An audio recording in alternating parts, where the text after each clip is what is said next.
Assalamualaikum warahmatullahi wabarakatuh. Perkenalkan, nama saya Natasha Dewi Saputri, NPM 0211232297. Saya di sini akan menjelaskan tentang tingkat pengangguran di Indonesia.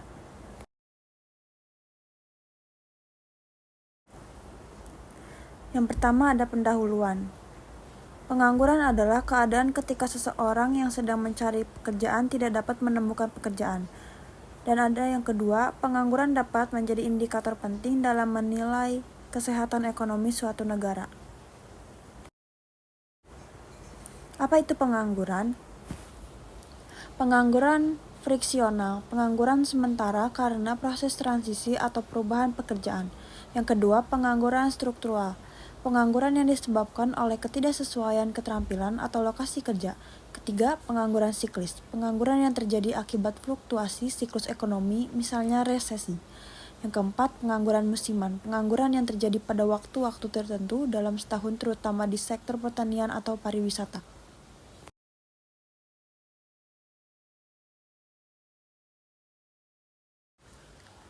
Berikutnya ada statistik pengangguran. Gunakan grafis, garis atau batang untuk menunjukkan tren tingkat pengangguran selama beberapa tahun terakhir. Yang kedua, berikan sumber data, misalnya Badan Pusat Statistik atau BPS.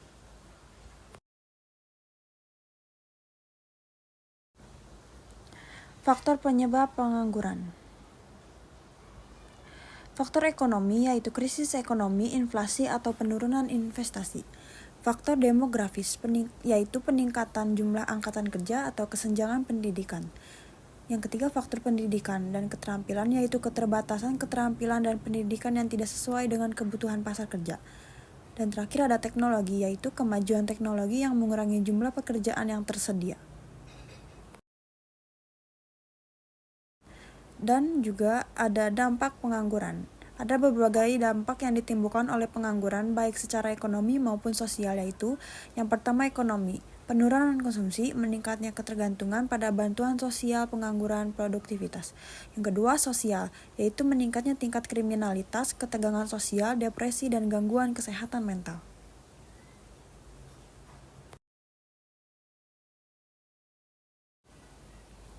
Dan juga ada solusi mengatasi pengangguran, yaitu yang pertama, peningkatan pendidikan dan pelatihan. Adanya memperbaiki kualitas pendidikan dan pelatihan vokasi. Yang kedua, stimulus ekonomi, yaitu investasi dalam infrastruktur, sektor teknologi, dan kewirausahaan.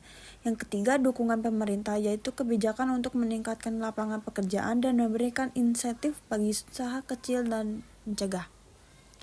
Yang terakhir ada fleksibilitas pasar kerja, yaitu menyusun kebijakan yang memungkinkan pekerja untuk beradaptasi dengan cepat pada perubahan industri.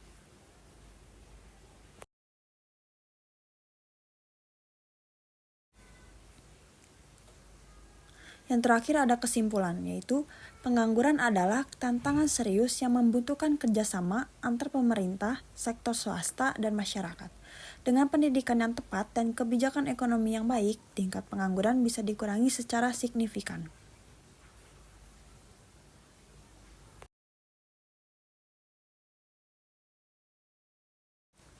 Kurang lebihnya mohon maaf.